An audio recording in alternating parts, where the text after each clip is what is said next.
या व्हिडिओत आपण करिअरमुळे नात्यांमध्ये दुरावा का वाढतोय यामागची कारणं आणि त्यावरील उपाय जाणून घेणार आहोत। म्हणून हा व्हिडिओ शेवटपर्यंत नक्की पहा। नमस्कार, फिलिंग्स मनातल्या चॅनलवर आपले स्वागत। याचं पहिलं आणि महत्त्वाचं कारण म्हणजे वेळ कमी नाही तर प्राधान्य बदलत आहे। आज अनेक लोक म्हणतात वेळच मिळत नाही, पण खरं पाहिलं तर वेळ पूर्णपणे संपत नाही।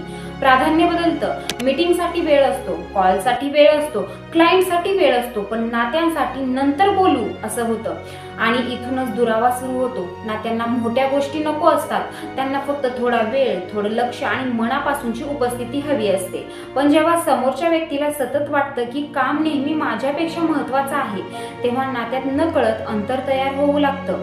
करिअरमध्ये वाढ म्हणजे जबाबदाऱ्या वाढणं, टार्गेट, डेडलाईन, परफॉर्मन्स, स्पर्धा, अनिश्चितता या सगळ्याचा मानसिक ताण सतत डोक्यात चालू असतो।